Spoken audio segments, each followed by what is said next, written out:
ia mendengar. Sejak kulihat wajahnya, ku yakin pada firman-Nya dan menyerahkan bimbangku di dalam saat yang teduh.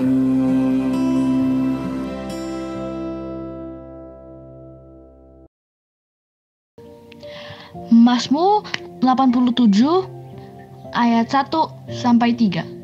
Sion, kota Allah. Mazmur Bani Korah, suatu nyanyian. Di gunung-gunung yang kudus ada kota yang dibangunkannya. Tuhan lebih mencintai pintu-pintu gerbang Sion daripada segala tempat kediaman Yakub. Hal-hal yang mulia dikatakan tentang Engkau, ya kota Allah.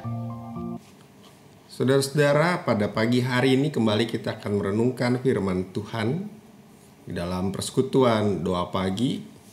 Sebelum kita membaca dan merenungkan firman Tuhan, mari kita berdoa terlebih dahulu. Bapa di dalam sorga, pada saat ini kami akan membaca dan merenungkan firman-Mu. Kiranya Roh Kudus-Mu yang menyertai kami dalam pembacaan Alkitab, dalam perenungannya, dan juga ketika kami melakukan firman Tuhan di dalam keseharian kami. Kami menyerahkan pemberitaan firman ini ke dalam tangan-Mu, di dalam Kristus kami berdoa. Amin. Roma 11 ayat 13-29. Demikian firman Tuhan. Aku berkata kepadamu, hai bangsa-bangsa bukan Yahudi, justru karena aku adalah rasul untuk bangsa-bangsa bukan Yahudi. Aku menganggap hal itu kemuliaan pelayananku, yaitu kalau aku dapat membangkitkan cemburu di dalam hati kaum sebangsaku menurut daging dan dapat menyelamatkan beberapa orang dari mereka. Sebab jika penolakan mereka berarti perdamaian bagi dunia, dapatkah penerimaan mereka mempunyai arti lain daripada hidup dari antara orang mati? Jikalau roti sulung adalah kudus, maka seluruh adonan juga kudus. Dan jikalau akar adalah kudus, maka cabang-cabang juga kudus. Karena itu apabila beberapa cabang telah dipatahkan dan kamu sebagai tunas liar telah dicangkokkan di antaranya dan turut mendapat bagian dalam akar pohon zaitun yang penuh getah, janganlah kamu bermegah terhadap cabang-cabang itu. Jikalau kamu bermegah, ingatlah bahwa bukan kamu yang menopang akar itu, melainkan akar itu yang menopang kamu. Mungkin kamu akan berkata, ada cabang-cabang yang dipatahkan supaya aku dicangkokkan di antaranya sebagai tunas. Baiklah, mereka dipatahkan karena ketidakpercayaan mereka, dan kamu tegak tercacat karena iman. Janganlah kamu sombong, tetapi takutlah. Sebab kalau Allah tidak menyayangkan cabang-cabang asli, Ia juga tidak akan menyayangkan kamu.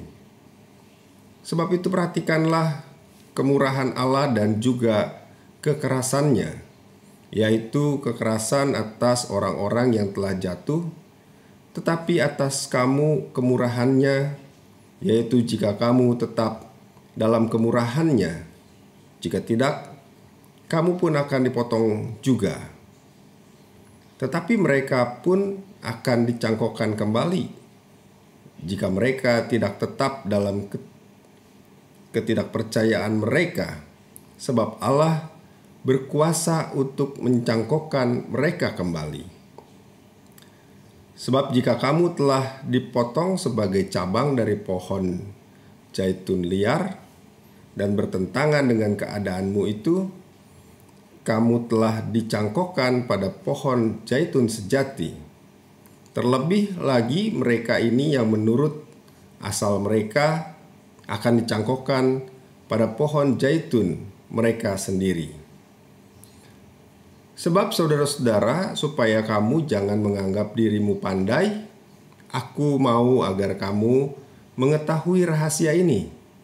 Sebagian dari Israel telah menjadi tegar, sampai jumlah yang penuh dari bangsa-bangsa lain telah masuk.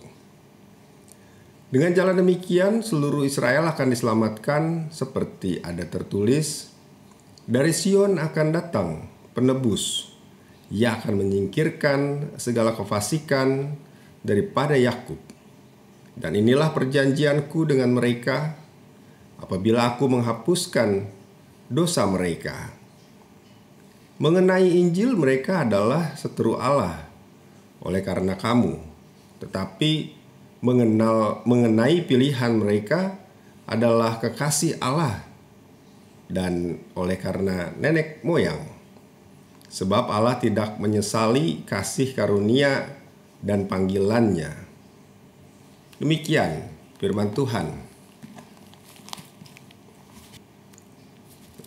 Saudara-saudara, di sebuah desa kecil yang terpencil tinggal seorang wanita tua bernama Aminah. Dia hidup dalam kemiskinan. Meskipun miskin, Aminah dikenal sebagai wanita yang sangat murah hati. Setiap hari, Aminah membuka pintu rumahnya untuk anak-anak desa. Dia membagikan makanan yang dia punya. Bahkan jika itu berarti dia harus mengurangi porsi makanannya sendiri. Ketika musim dingin tiba, Aminah memberikan selimut dan pakaian hangat kepada mereka yang membutuhkan. Meskipun dia sendiri harus menghadapi cuaca yang keras. Suatu hari ketika musim panas tiba, Aminah mendengar seorang satu keluarga yang baru saja kehilangan rumah mereka karena kebakaran. Mereka tidak memiliki tempat tinggal, makanan, ataupun pakaian. Tanpa ragu-ragu, Aminah membuka pintu rumahnya untuk mereka. Kali ini dia memberikan tempat tinggal untuk keluarga itu, memberikan mereka makanan yang dia punya, dan berbagi pakaian. Orang-orang di desa tercengang melihat sikap Aminah. Mereka bertanya-tanya bagaimana dia bisa begitu murah hati, terutama dalam kondisi sulitnya sendiri. Dia juga susah gitu ya, tapi bisa berbagi. Suatu hari salah seorang anak bertanya kepada Aminah, "Mengapa nenek begitu murah hati, padahal tidak memiliki harta yang banyak?" Dengan senyum hangat, Aminah menjawab, "Anakku, semua yang saya miliki adalah pemberian Allah. Allah telah memberikan kepada saya apa yang saya butuhkan. Dan saya ingin berbagi dengan orang lain apa yang telah Tuhan berikan kepada saya. Saya percaya bahwa Allah selalu menyediakan untuk kita semua. Dan dengan berbagi, kita saling mendukung dan mempererat hubungan kita." Saudara-saudara, cerita Aminah ini mengingatkan kita tentang kemurahan Allah yang tak terbatas. Allah memberikan kepada kita kasih yang luar biasa tanpa memandang status atau kelayakan kita ya. Seperti Aminah, kita dipanggil juga untuk berbagi dengan sesama manusia tanpa pamrih dan dengan harapan bahwa tindakan kita dapat mencerminkan kasih Allah kepada dunia. dalam dunia yang penuh perbedaan dan keragaman, satu hal yang tetap tidak berubah adalah kemurahan Allah. Firman-Nya mengajar kita tentang bagaimana kasih karunia Allah begitu luas kepada semua orang tanpa batas, tanpa memandang latar belakang apapun ya, budaya, suku, dan atau latar belakang apapun. Nah, saudara-saudara, ayat di Roma pasal 11 yang kita baca ini membawa kita untuk merenungkan betapa besarnya rencana penyelamatan Allah yang menghubungkan kita semua dalam kasih-Nya. Secara garis besar, Roma pasal 11 ayat 13-29 ini berbicara tentang hubungan antara umat Israel dan yang umat yang bukan Yahudi, non-Yahudi, dalam rencana penyelamatan Tuhan. Di sini Rasul Paulus membahas bagaimana Allah tetap mempertahankan kasih dan rencananya untuk Israel. Meskipun banyak orang-orang Israel atau banyak orang Yahudi telah menolak Kristus sebagai Mesias. Di ayat 13 sampai 15, Paulus memulai dengan menyatakan bahwa Paulus sendiri adalah rasul bagi bangsa-bangsa bukan Yahudi. Tetapi tugas ini juga bertujuan untuk membangkitkan kecemburuan orang Israel. Dia mengajukan pertanyaan retoris tentang apakah penolakan orang Israel itu adalah kekal, maksudnya untuk selama-lamanya tidak berubah, atau suatu saat bisa berubah gitu. Dia menjelaskan bahwa penolakan mereka membawa keselamatan kepada bangsa-bangsa lain. Ya, karena mereka menolak, justru bangsa-bangsa lain beroleh juga keselamatan. Dan penerimaan mereka, kalau mereka menerima, akan membawa kepada apa yang jauh lebih besar lagi.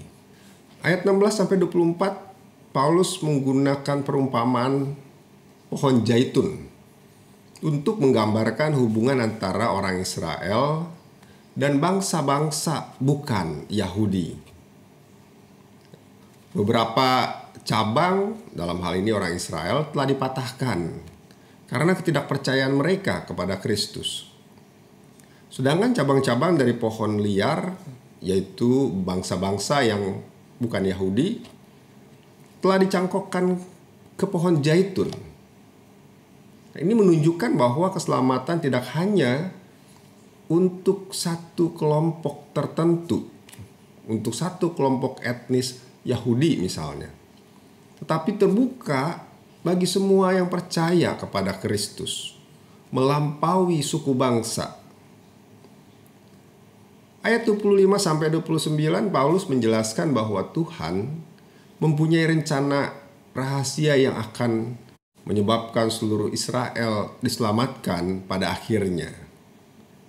Suatu misteri. Ada suatu waktu ketika kebanyakan bangsa-bangsa yang bukan Yahudi akan datang kepada Kristus, dan itu akan membuat bangsa Israel juga ikutan mencari keselamatan.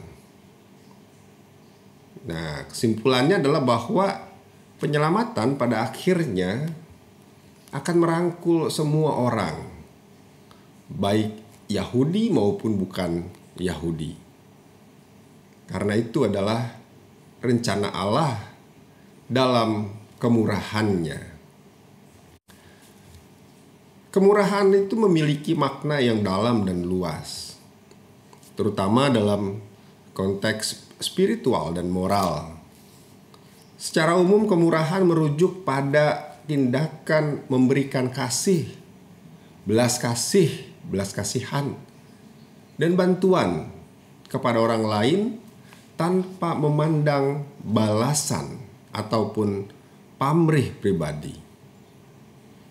Kemurahan Allah merujuk pada sifat dan tindakan Allah yang penuh belas kasih terhadap umat manusia. Kemurahan Allah terutama diwujudkan melalui pengorbanan Yesus Kristus sebagai jalan untuk menyelamatkan umat manusia dari dosa dan memberikan kesempatan kepada setiap orang yang percaya untuk mendapatkan kehidupan. Dalam konteks pelayanan gereja dan keseharian, kemurahan merujuk pada tindakan-tindakan nyata seperti memberi bantuan kepada orang yang membutuhkan, berbagi sumber daya yang dimiliki, memberikan dukungan emosional, dan sebagainya. Ini mencakup sifat-sifat seperti belas kasih, penuh perhatian, dan kepedulian terhadap kondisi dan kebutuhan orang lain. Nah, saudara-saudara, dari ayat-ayat ini kita bisa mengambil beberapa pelajaran berharga. Pertama, mari kita merenungkan betapa luasnya kasih Allah kepada semua orang. Kita dipanggil untuk tidak memandang rendah ataupun mengabaikan siapapun karena latar belakang atau asal-usulnya. Kita semua adalah bagian dari rencana penyelamatan Allah yang begitu indah. Kedua, dalam pelayanan kita di gereja dan dalam kehidupan sehari-hari, kita diajak untuk merangkul perbedaan dan mendorong sebuah persatuan. Allah menggunakan keragaman untuk menciptakan harmoni dalam tubuh Kristus. Karenanya kita menunjukkan kemurahan hati kepada setiap orang yang kita jumpai, kepada mereka yang membutuhkan, tanpa memandang suku, agama, tingkat ekonomi, atau latar belakang lainnya. Kita menunjukkan kemurahan hati karena kita telah mengalami kemurahan Allah di dalam hidup kita. Amin. Mari kita berdoa. Kami mengucap syukur ya Tuhan untuk kasih kemurahan Tuhan yang kami rasakan, kami alami di dalam kehidupan kami, baik berkat-berkat-Mu untuk kami, maupun juga keselamatan yang telah Engkau anugerahkan kepada kami. Ajar kami ya Tuhan untuk kami juga menjadi anak-anak Tuhan yang penuh dengan belas kasih dan menunjukkan kemurahan hati kami kepada setiap orang yang kami jumpai, kepada mereka yang membutuhkan. Saat ini juga kami ingin mendoakan pergumulan jemaat-Mu GKI Surya Utama. Kami berdoa untuk mereka yang sakit, kiranya Tuhan memberikan kesembuhan. Kami berdoa untuk mereka yang bergumul dalam studi, baik di sekolah maupun juga tempat kuliah. Kiranya Tuhan yang memberikan ketekunan di dalam mereka belajar. Kami mendoakan mereka yang bergumul di dalam pekerjaan, baik yang sedang mencari maupun yang sedang bekerja, membangun usaha. Tuhan yang memberikan ketekunan dan memberikan berkat kepada mereka melalui pekerjaan yang mereka lakukan. Kami mendoakan kegiatan-kegiatan gereja ya Tuhan GKI Surya Utama. Kami berdoa untuk panitia bulan keluarga, panitia Hari Raya Gerejawi yang tengah mempersiapkan perayaan-perayaan, baik perayaan bulan keluarga maupun perayaan hari-hari raya.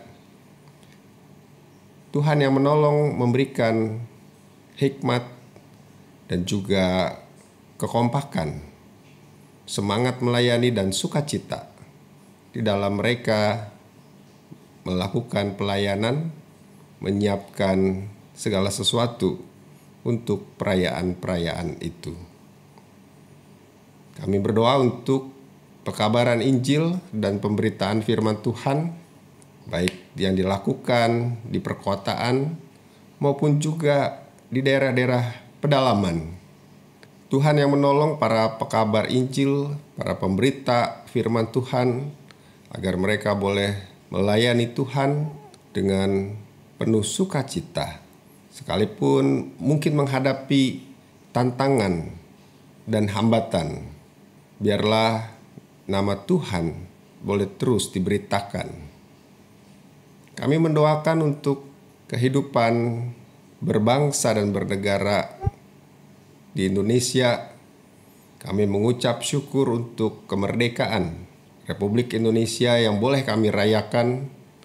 Kiranya Tuhan yang memberikan hikmat kepada bangsa ini untuk semakin membangun diri seturut dengan kehendak Tuhan. Tuhan juga menolong para pemimpin negeri ini untuk mereka boleh menjalani pemerintahan dengan memikirkan kepentingan rakyat, bukan hanya memikirkan kepentingan diri sendiri atau sekelompok tertentu.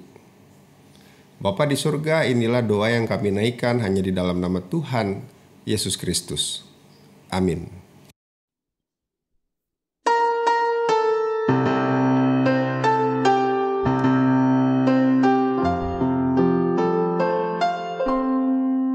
Kasih Tuhan mengiringimu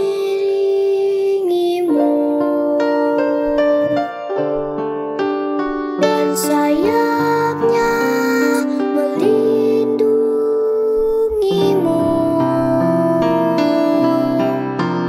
Tangan Tuhan pegang di dalam hidupmu.